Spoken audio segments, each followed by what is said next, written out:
I'm just going to jump right into it. Hopefully everyone can hear me. Over the last few years, EnviroSystems Management Incorporated, the company I work for, and I'll just refer to it as EnviroSystems, has conducted several archaeological investigations in central Arizona. Today's presentation is an overview of our work at 3 sites here in the Verde Valley. The first half of the presentation covers work at 2 sites near Camp Verde, and the second half reviews excavations at a site just outside Cottonwood. In 2006, EnviroSystems conducted burial investigations and limited archaeological data recovery at sites AZ-05-155 and AZ-05-156. Those are ASM numbers, and I'll probably just refer to them as sites 155 and 156. These sites were on privately owned land proposed for residential development located northwest of Camp Verde.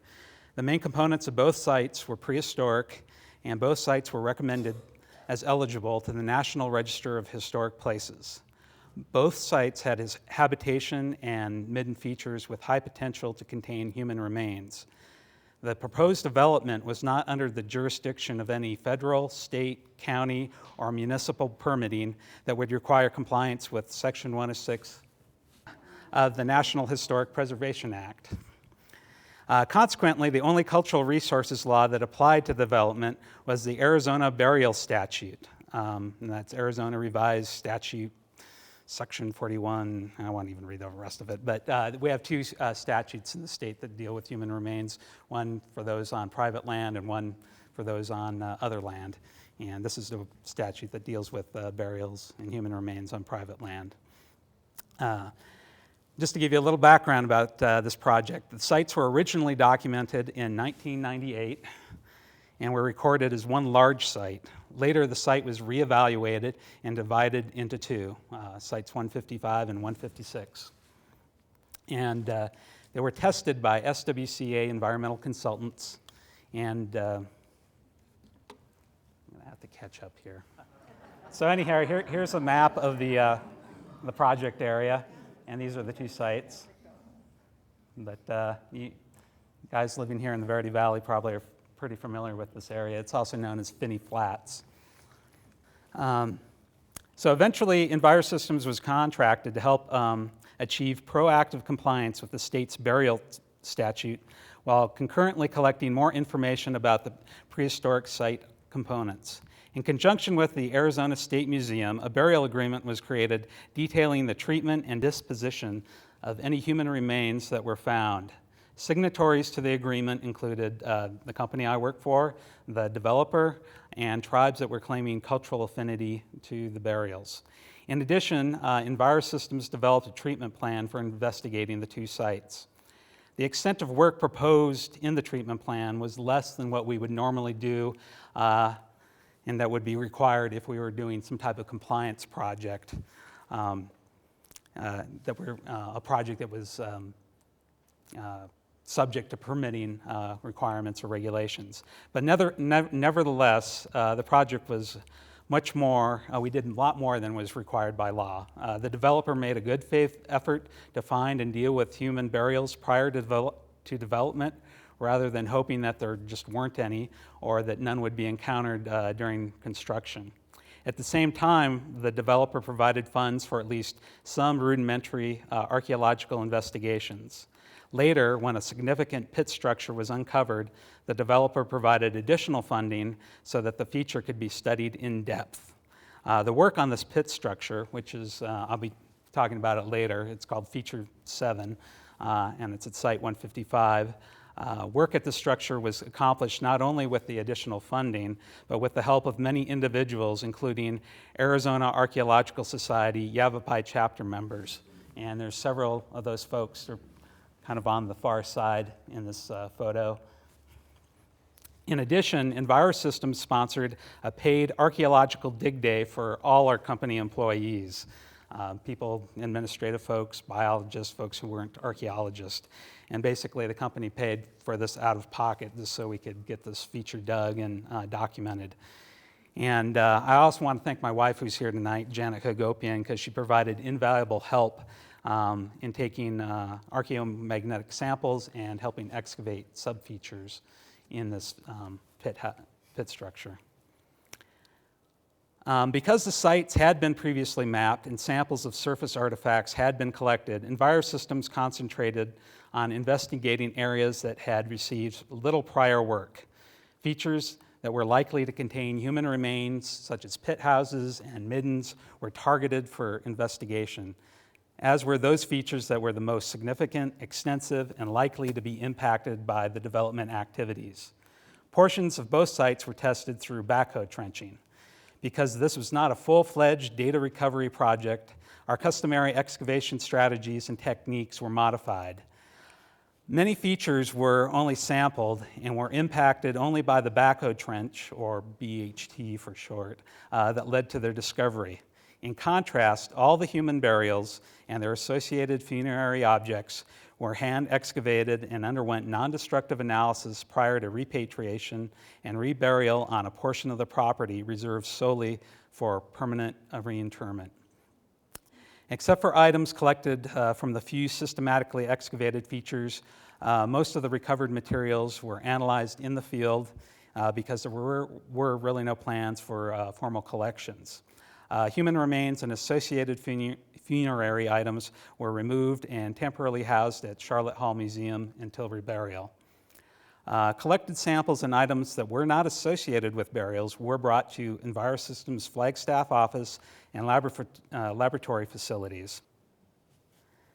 These items were analyzed and documented in the project report. Most of the project collection was curated at Charlotte Hall Museum in Prescott, Arizona. However, over the course of the project, the developer became increasingly interested in our work, and he decided to retain a small portion of the assemblage to be put on display at the new housing development. Under a separate contract, Envirosystems created a small museum display containing some of the more noteworthy artifacts.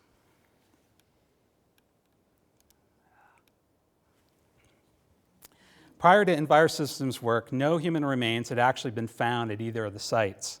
Our investigations resulted in the discovery of 7 cremations and 1 inhumation. Now I'll give you a little background on the 2 different sites.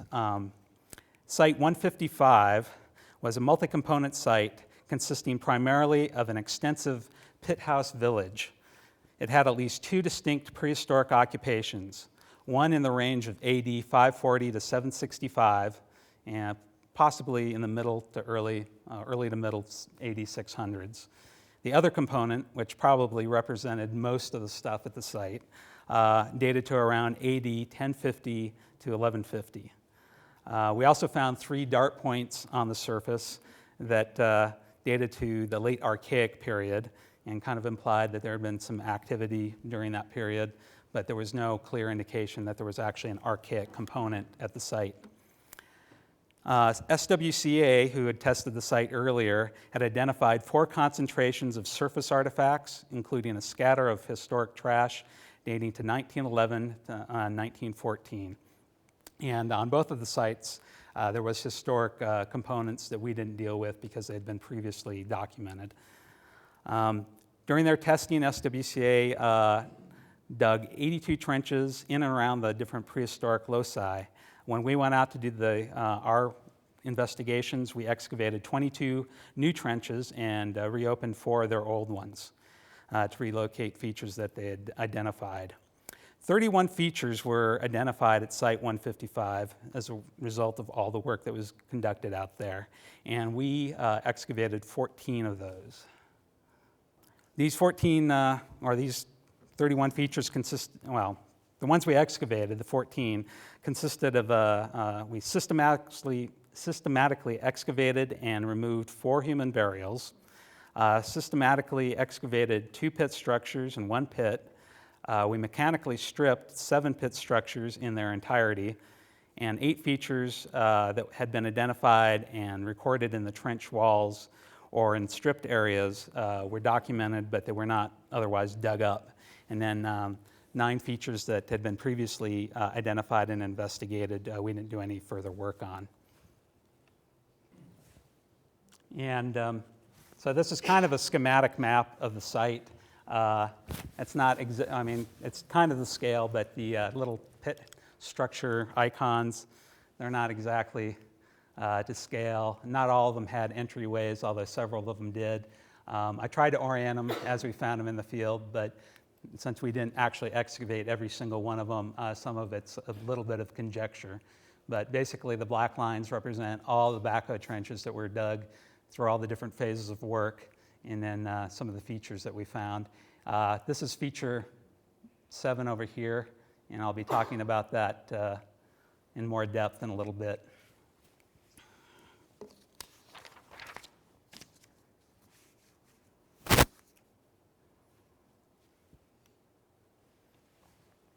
Now I'm going to talk about Site 156, which was right next door. This site was a multi-component site, primarily consisting of a pit house hamlet that had been occupied around AD 1000 to 1050, and it may have been occupied as early as the late AD 900s.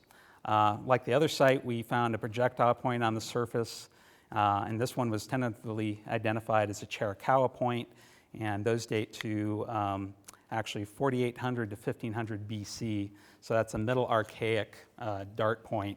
And so people were in the area back then, but again, no indication that there was any type of actual Middle Archaic occupation to the site. It very well could be that these older points that we were finding on these sites were actually found by the inhabitants of the pit house villages, and like us, they liked them and picked them up and they brought them home.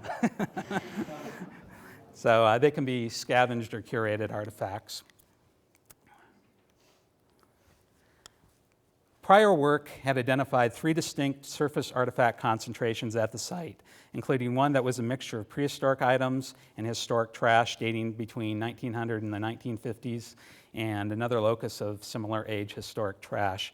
Previous work had thoroughly documented the historic material, so again, we didn't have to deal with it. SWCA's testing had involved digging 17 backhoe trenches in and around the artifact concentrations. Envirosystems excavated 14 new trenches and reopened 2 earlier trenches to re-expose features. In total, 20 features were identified at Site 156. In addition to the 4 cremations, there were 7 pit houses, 7 pits, and 2 roasting pits that were discovered at the site. We excavated 8 features. This excavation consisted of systematically excavating and removing the 4 human burials, systematically excavating 1 pit house, and then kind of non-systematically hand excavating another pit house, and then mechanically stripping 2 more pit structures in their entirety, and then removing the overburden and upper portion of 2 more pit structures, just so we could document them, kind of like you see in this slide here. Get measurements and their outlines, but we didn't do any further excavation. And then 9 other features that had been previously identified and recorded were not dealt with. I'm just going to go through a couple slides here really quick to show you a couple of the different pit houses that we dug.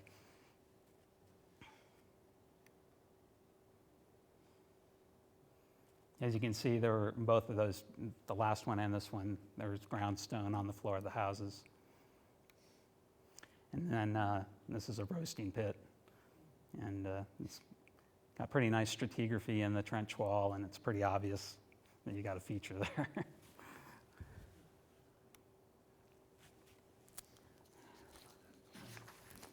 So now I'm going to jump back to Site 155 and talk a little bit more in depth about Feature 7. This structure was discovered during the testing phase by SWCA. They didn't really do anything other than document what they had exposed in the trench, but they did collect a charcoal sample and they got it radiocarbon dated. And it produced a date with a 95% probability of falling between AD 540 and 765. And I don't know how much you guys know about radiocarbon dates, but the curve intercepted the middle date range it hit was 650.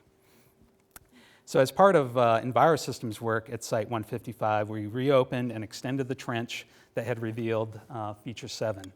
And using the stratigraphy that was exposed in the trench walls, we stripped about between 44 and 75 centimeters of the overburden off and exposed the feature in plan view. And that's essentially what you have here is what we had after we had kind of stripped it off so you could see it. And basically, it revealed this huge structure. It was much bigger than the other ones that we had dealt with. And it's 8.5 meters by 7.8 meters.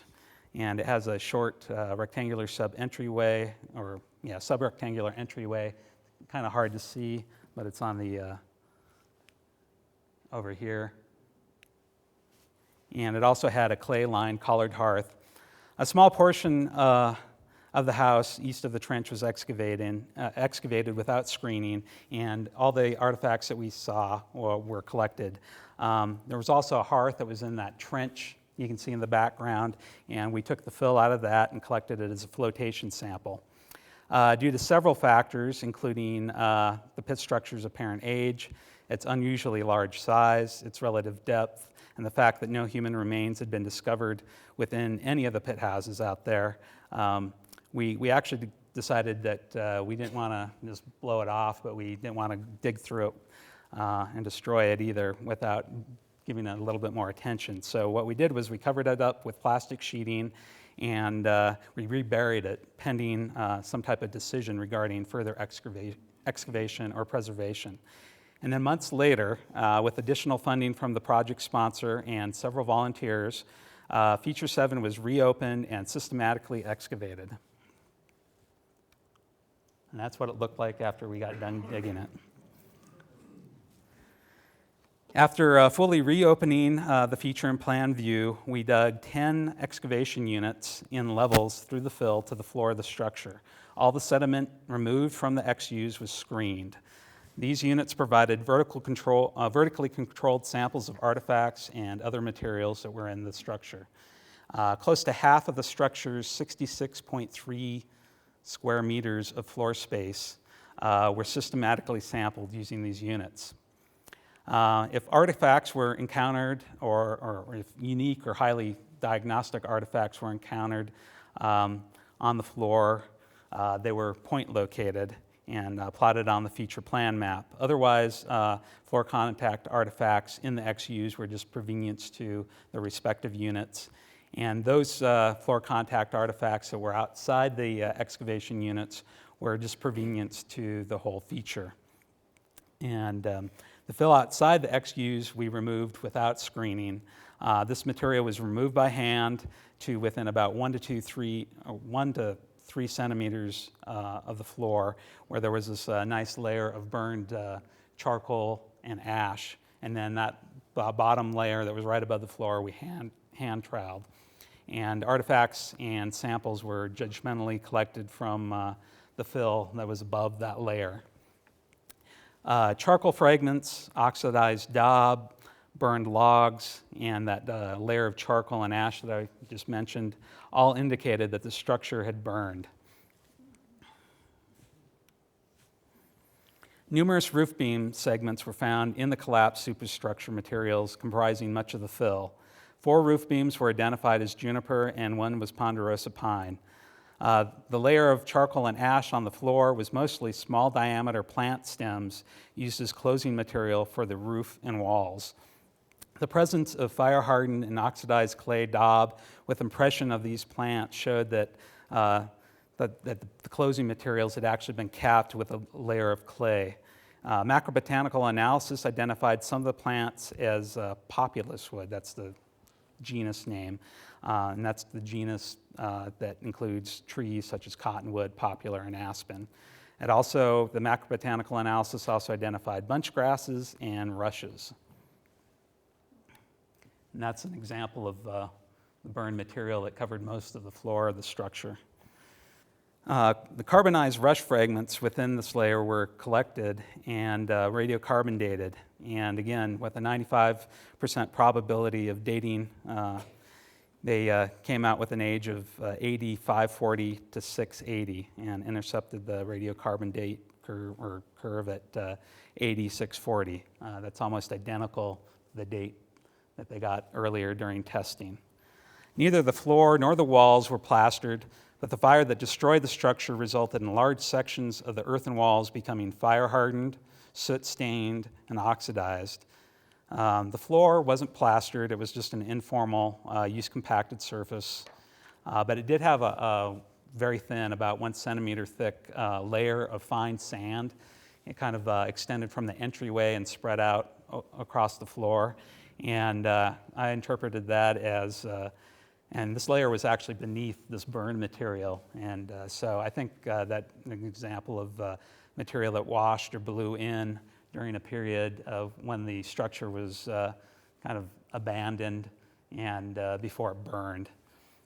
And I don't think it was stuff that accumulated while people were living or using the structure, because it was very clean sand. It didn't have any charcoal fragments in it. 25 features were identified in Feature 7, and all but 3 were post holes.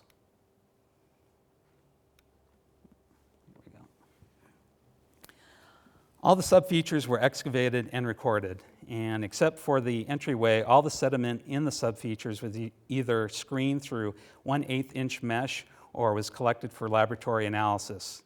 Based on the post hole sizes and location patterns, it appears that the pit house superstructure was supported using 4 primary or main support posts. And you can see those there marked in green, and 18 secondary posts. Uneven spacing of some of the secondary post holes and lack of post remnants in most of the post holes suggests that the structure probably had been remodeled.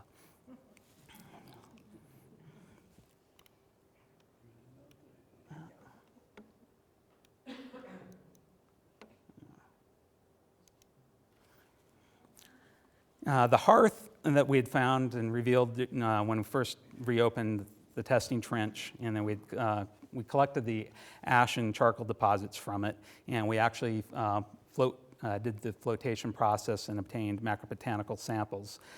2 types of wood charcoal were identified, cottonwood and hackberry. The archaeomagnetic sample, my wife collected it, and there you see her taking the sample. It actually failed to produce a datable result. A letter we got back from the company we sent it off to suggested that the sample had actually been remagnetized sometime during the 20th century, possibly from a nearby lightning strike.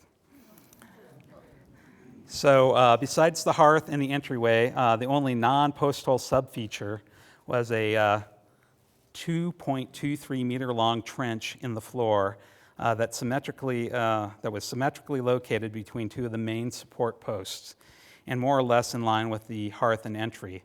The trench was lined with clay that in several areas extended out of the trench and onto the surrounding floor. The southern end of the trench might have been used as a post hole. It didn't have any clay lining, and it kind of was bulbous like a post hole. So I'm thinking there may have been a post that was incorporated into the trench. And then there was also the thick end of a large 3-sided kind of pyramidal-looking stone was embedded vertically into the trench bottom near the middle of the trench. A slight indented lip in the trench's clay lining was visible along some sections of the trench. This indentation occurred at about the same level as the top of that stone that was embedded in it. And this suggested that there might have been some type of lid or covering that capped the feature when it was in use, and that the stone acted as a support for this covering. One possible interpretation is that the trench was a foot drum.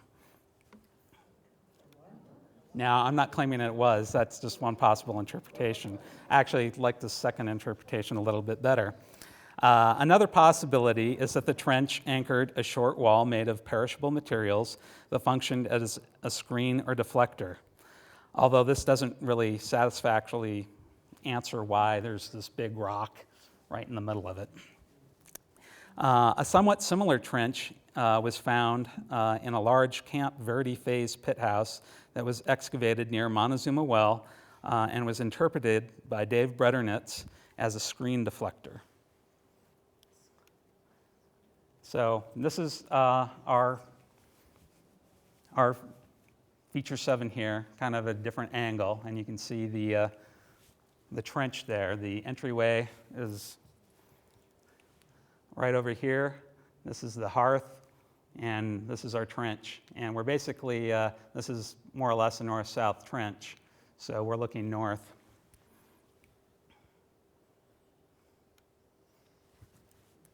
And this is Dave Bredernitz's house at Montezuma Well. It's not as wide, but it's pretty much comparable in length. You've got 2 main support post holes, and you've got a trench. I don't know what this is in the middle, but it'd be nice to find out whether it's a stone or not. But you got an entryway. It's a little different shape than the one in our structure. And you've got a collared hearth. Of course, this is several hundred years later after our pit structure. But both of them are very large, and they have comparable features. Numerous floor contact and near floor artifacts were discovered in feature 7. Among these artifacts was cordage made of fiber or grass fibers, jackrabbit and turkey bones, including one that had been made into a bone awl, flake stone debitage, and 4 whole or nearly whole projectile points. One of the points appears to have been a curated artifact that predates the pit structure, and the other 3 were arrow points dating to between 600 and 1000. Several groundstone artifacts were also discovered in the fill and on the floor and in the subfeatures. These items included a whole stone bowl, a stone ball, polishing stones, worked turquoise, and beads.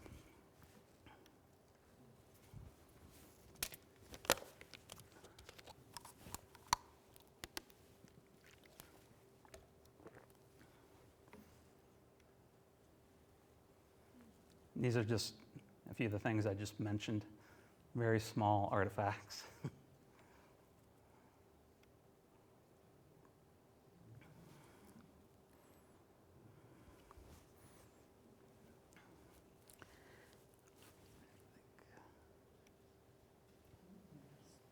That's a whole stone bowl and a spindle whorl that we found on the floor.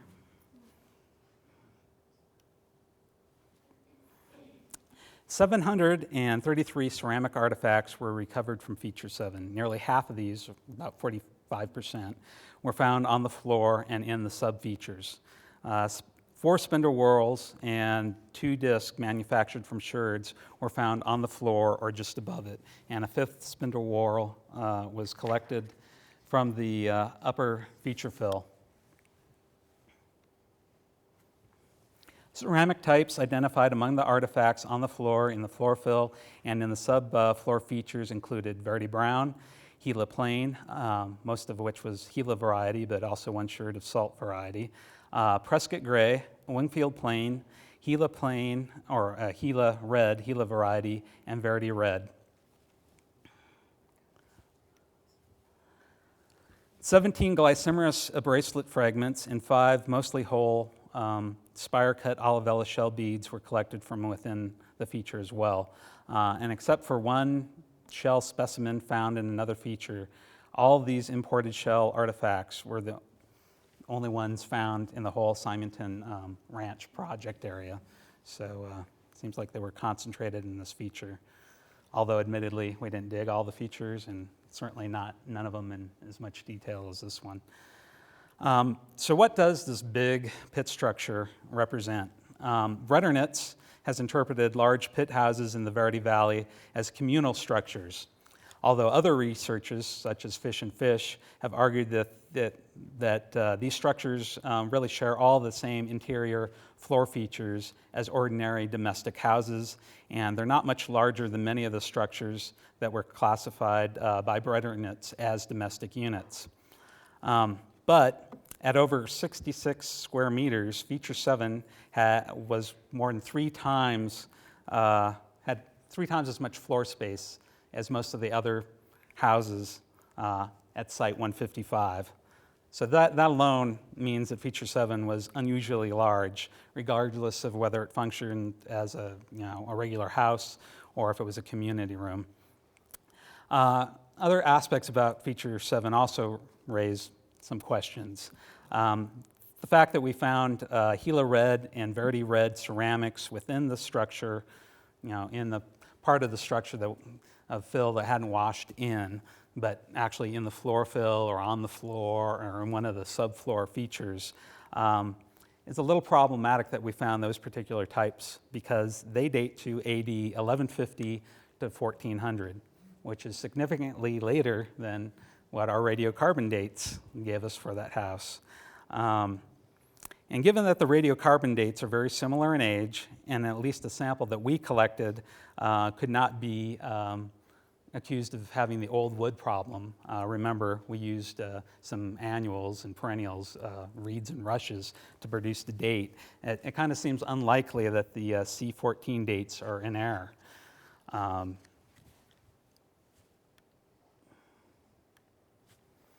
Similarly, because most of the ceramic sherds in question appeared to be in situ items that were recovered from beneath the burned roof and wall fall material, and like I said before, many of them were on the floor or in subfloor features, it seems rather doubtful that the sherds were intrusive. Consequently, this suggests that maybe our identification of the sherds might be an error, and that's possible. But it's also possible that the manufacturing date ranges established for these two ceramic types is just too narrow. But that also seems unlikely given the fact that the huge discrepancy in time. If it was just a few years, I could buy it, but this is like a 400-year time gap. And these types also have been extensively independently dated elsewhere. So I don't think their date range is just wrong. So it's hard to say what's going on there. We made a concerted effort during our investigations to obtain multiple sources of evidence regarding the structure's age, including trying to obtain absolute dates from both archaeomagnetic sampling and 7 dendrochronology samples. As stated before, the archaeomagnetic sample could not be dated. Similarly, the 6 roof beams and 1 post fragment submitted for tree ring dating could not be dated.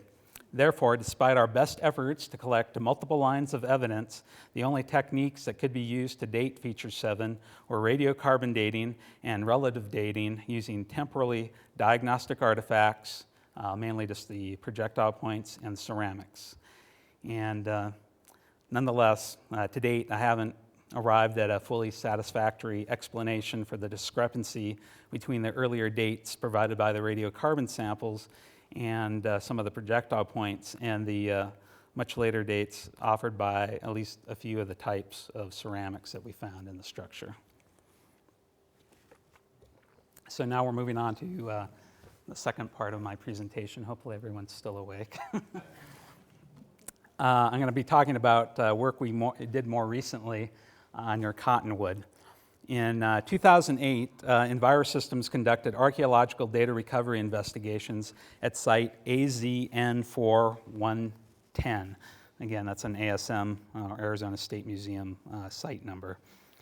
This site was on privately owned land, also proposed for residential development, located northwest of Cottonwood and under a mile south of Tuzagut National Monument. Most of the site was a prehistoric pit house village that was eligible for the National Register of Historic Places. The private development required a permit from the U.S. Army Corps of Engineers, or the Corps, under Section 404 of the Clean Water Act. Issuance of this permit is subject to the provisions of Section 106 of the National Historic Preservation Act. Section 106 requires that federal agencies take into account the effect of any undertaking on any site that is eligible for inclusion to the National Register prior to issuing a license or a permit or assisting in the undertaking. Basically, that's a long-winded bureaucratic way of saying they had to do some archaeology out there if the developer wanted to develop his piece of land. In addition to all that, the development is also subject, again, to the Arizona Burial Statute that deals with the treatment of human remains and funerary items located on private land.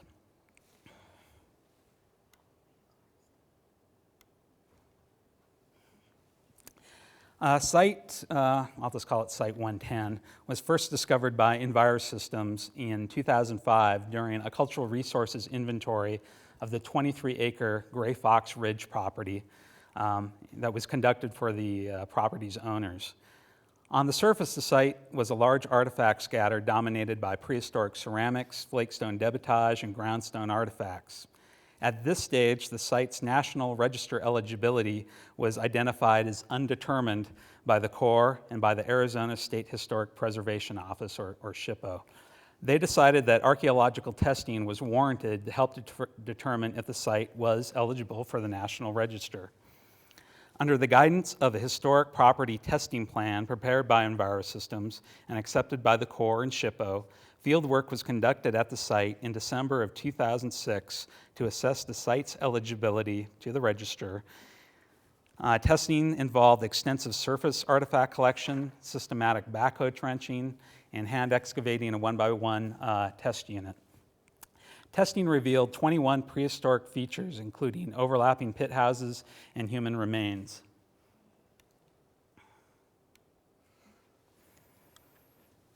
Subsequently, with those findings, the site was determined eligible for the National Register. And we recommended to the property owner that the best course of action was just to avoid the site. But that's a small development. It's only 23 acres, and they need to develop most of their land. So because avoidance was not possible, the Corps requested the creation and implementation of a memorandum of agreement that would kind of guide this whole process, and a historic properties treatment plan, and SHPO concurred. Consequently, Envirosystems, under contract to the developer, drafted both documents to mitigate the adverse effects to the site that would result from construction. In addition, because human remains were known to exist and more burials were very likely to be encountered, a burial agreement was created to facilitate compliance with the Arizona burial statute. And then once all these documents were finalized and signed, which took a while, and they had to get them signed by all the different parties that were involved, we were able to begin data recovery investigations in August of 2008. Our data recovery work at Gray Fox Ridge involved reopening trenches from testing that had revealed features, excavating new trenches to help determine the nature and extent of the buried deposits, mapping the site, and excavating features in test units. All the human burials and slightly less than half of the other features found at the site were completely excavated. Those features not chosen for full excavation were sample excavated, with the primary difference between complete excavation and sample excavation being the amount of fill that was actually removed and screened and the amount of mapping that each feature underwent. Except for one pit that we identified during testing but could not relocate during data recovery, all the features at the site were investigated during our data recovery work. All the human remains and associated funerary objects were subject to non-destructive analysis and were documented under the terms of the burial agreement. And then 2 months after field work was completed, all the human remains and the grave goods were repatriated and reburied in a nearby area reserved solely for their permanent reinterment. Artifacts and samples that were not associated with burials were brought to our office. These items are being analyzed and documented in the project report. Once the report detailing this project is finished and approved by the Corps, I think I went too far, and SHPO, the archaeological collection that we gathered during our field work will be curated at Charlotte Hall. The research design for Gray Fox took into consideration the extent and findings of the prior work that had been conducted at the site, as well as previous investigations at other sites in the area. And we came up with 5 research topics that were selected based on the types of features and the cultural materials that were known to be at the site. And these are kind of watered down versions of those. And then in turn, each of these topic areas had specific questions that needed to be answered to successfully address each topic. In addition, we hope to put our findings into the larger context of the prehistoric occupation in the Middle Verde Valley. Nearly all the artifacts and samples recovered from Gray Fox have been analyzed, but we are still in the process of synthesizing the data and interpreting the findings. Nevertheless, I'll present a few preliminary findings here. Our first finding is, what is the site? The site was a multi-component site. The primary component, as I mentioned before, which included most of the cultural material at the site, was a pit house, hamlet, or village that was affiliated with the Southern Sinawa. And based on our preliminary findings, it appears that the site was repeatedly inhabited and abandoned over 1,000 years from around AD, around the AD 100s to the 1100s. And actually, I'll go back, and this is all these things here, except for the one historic brush structure, are associated with that AD 100s to 1100s time period. And there were as many as 6 distinct prehistoric occupations extending from the Squaw Peak to the Camp Verde phases. Another component represented by the remains of a wooden brush structure, an Owa or Wickiup, containing historic artifacts, has been tentatively dated to the late 1800s or the early 1900s. And this second component appears to be a late historic Yavapai or Apache temporary occupation of the site. A variety of dating methods have been employed, primarily radiocarbon dating, using temporally diagnostic artifacts and stratigraphic positioning. 8 segments of burned logs were submitted for dendrochronological dating, and these included Douglas fir, ponderosa pine, and cottonwood, but such is my luck with dendrochronology, none of the samples dated. And also, despite there being numerous burned features, the soil out there really wasn't conducive to taking archaeomagnetic sampling. This slide basically shows the radiocarbon dates, what we got from different structures out there. And I've kind of grouped related features in colors. So these first two, we have probably the oldest structure at the site. It's a large, round pit structure that dated, pretty early on, and it was overlain by a much smaller pit structure. And so we know, even if we didn't have the dates, we know that this one is earlier than this one. And then down here we have 2 structures that are also overlapping. And luckily, the radiocarbon dates actually show what we're seeing stratigraphically. The older ones are on the bottom, and they're not necessarily always deeper, because sometimes newer things get dug deeper than older things. But if you, when you're excavating and you can tell the construction sequence, it really helps you help date things in relation to each other. And then also by taking these radiocarbon dates, kind of confirms the relationships of the features to each other, and also gives us some absolute dates. And I'll actually show you a couple of these structures.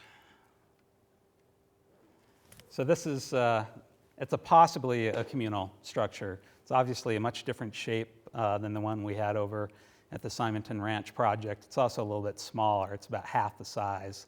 But even at 33 square meters, it's twice the size of, if you took all the other pit structures and averaged their floor space, this one's twice the size of those.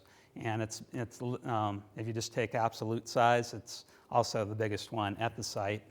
So that's one reason I'm thinking it's communal. But it could also be the simple fact that it's a much older structure, that it may be bigger and a different shape. It's the only truly round or circular pit structure we have on the site, and it just may be a function that it was an earlier cultural phase, and they built their houses larger and in different shapes. So, but we're keeping the once I get to look at the data and review things, we'll be able to tell. But anyhow, the younger pit house, it doesn't really show up well in this photo, was over here on this side.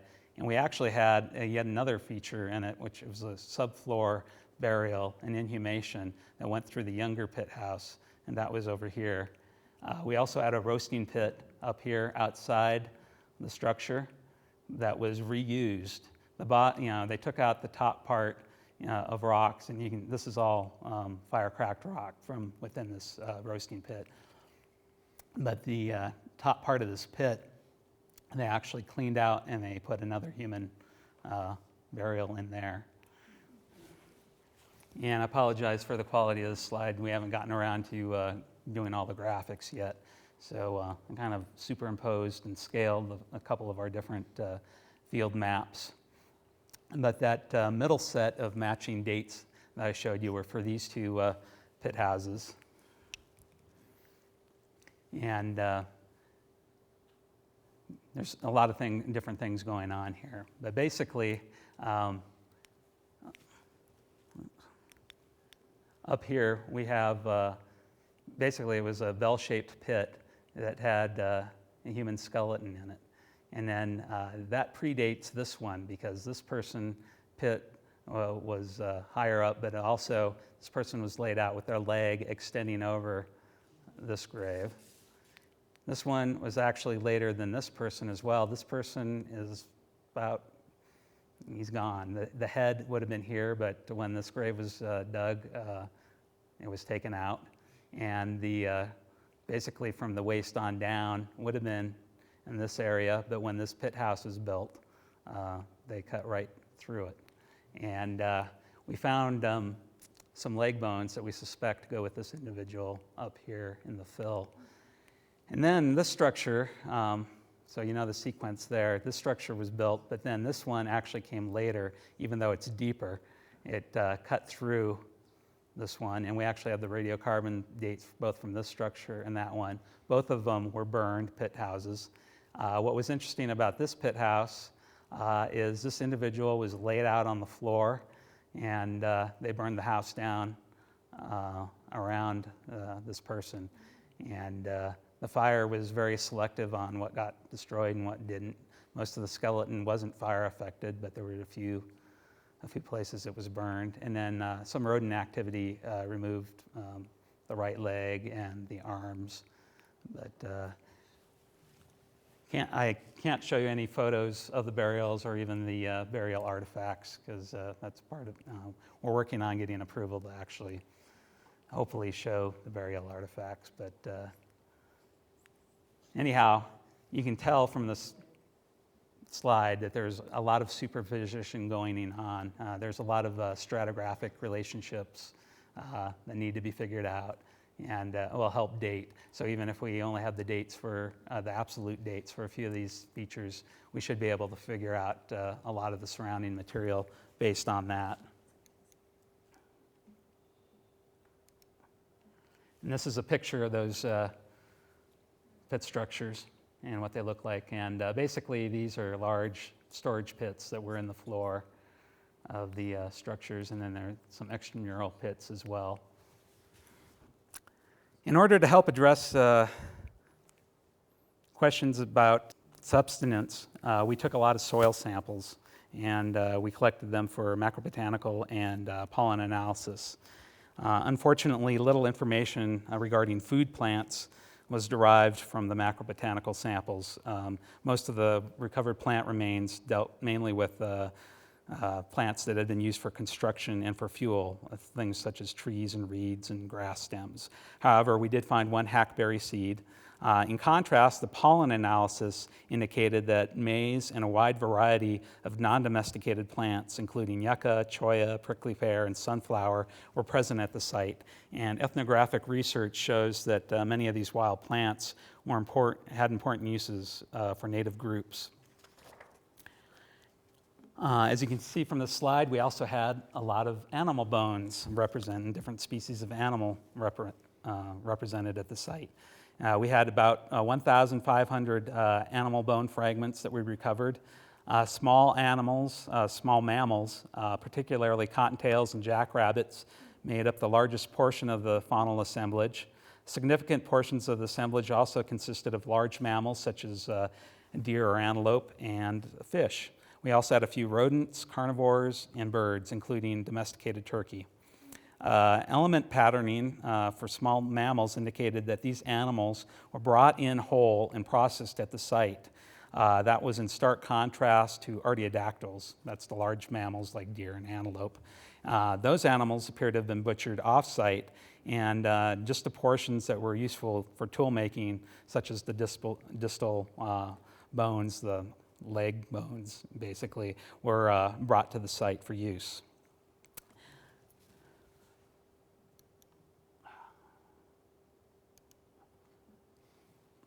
A variety of artifacts were recovered, including nearly 6,000 ceramics, 3,163 pieces of flakestone, 97 groundstone items, and 50 shell specimens. The vast majority of sherds were that were actually large enough to be analyzed turned out to be plainwares, primarily Verde Brown and Prescott Gray.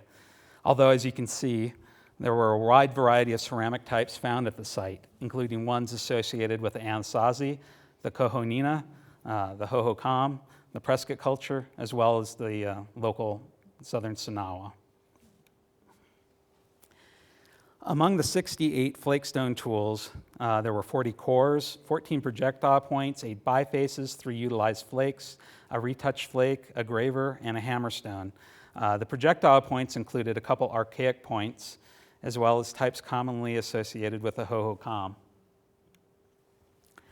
An examination of the lithic raw materials indicated that 96% of the artifacts were made from locally available materials, and over 76% of the flakestone was chert, local material that was readily available among the numerous cobbles and the alluvial deposits on which the site was built. 15 of our obsidian artifacts were sent off for chemical analysis using X-ray fluorescence, and they were sourced. Most of the obsidian was from up near Flagstaff in the San Francisco volcanic field.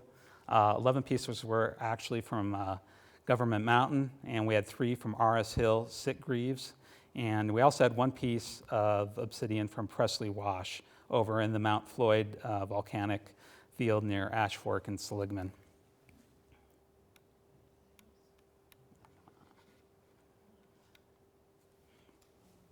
A variety of groundstone artifacts were recovered from Gray Fox Ridge, including 60 manos and 18 metates, which together comprised about 80% of the entire groundstone assemblage.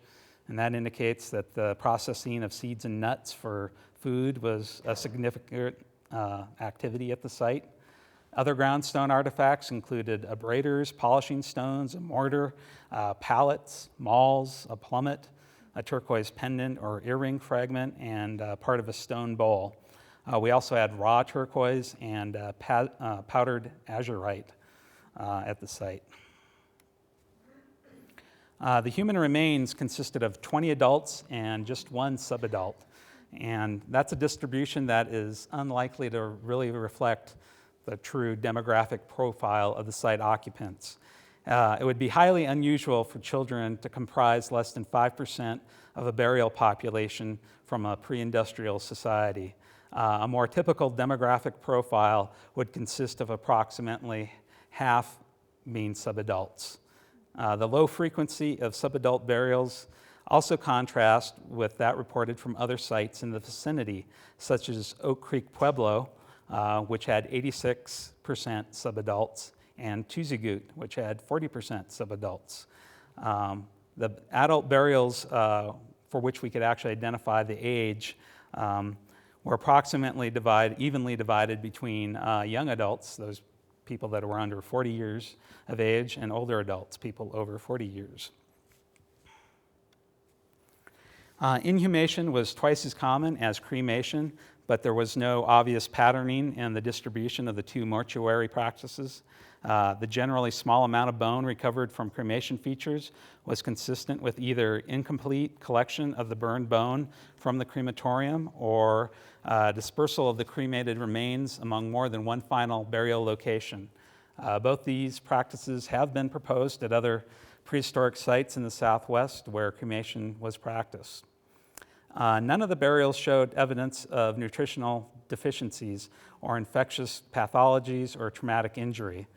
So the people there seemed pretty healthy, except when it comes to their teeth. Their dental health was generally poor, with adults suffering from extensive tooth loss and cavities in most of the remaining teeth.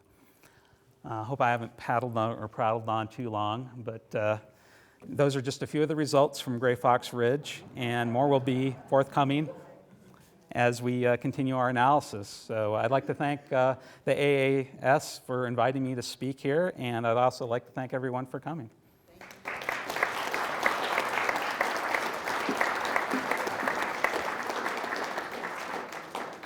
And if anyone has questions, I'm willing to answer for a couple minutes at least. A large circular structure, I think it was a 111. What was the diameter on that? I can't remember. I know it's got it's 33. I actually just figured it out the other day. It's 33 square meters. So if you want to reverse the math, figure out for a circle what the diameter would be. You said there was no evidence of trauma. Were there any burial objects with the remains? Oh yes, there was quite a few, and actually I would have loved to have shown them. In fact, the powdered azurite I was talking about was we had a bowl, and we had a sherd, and then we had a little mixing stone. And the powdered azurite, which is really bright blue, I'm sure you people know what that is. It's a really bright blue mineral. They had ground it and mixed it with water and maybe some other type of binding agent, and it was actually on the sherd. And there was some evidence that the individual who was buried with that, they also had several other ceramic vessels, but it looked like they had been partially painted blue as part of the burial process. I want to see that picture. On both of these sites, will the developer now be developing the sites, or are they preserved? Well, the interesting thing is I did all this work back in the heyday of our housing bubble, and then subsequently not too many people are building houses, but actually at the last at Symington Ranch, they were doing ongoing clearing of the land while we were out there. Not sure that he's built much out there. I've been to Gray Fox more recently, and even though they're not selling as many units as they'd like to, they've already built a couple houses on top of the site. So, any other questions? I guess that's it. Thank you.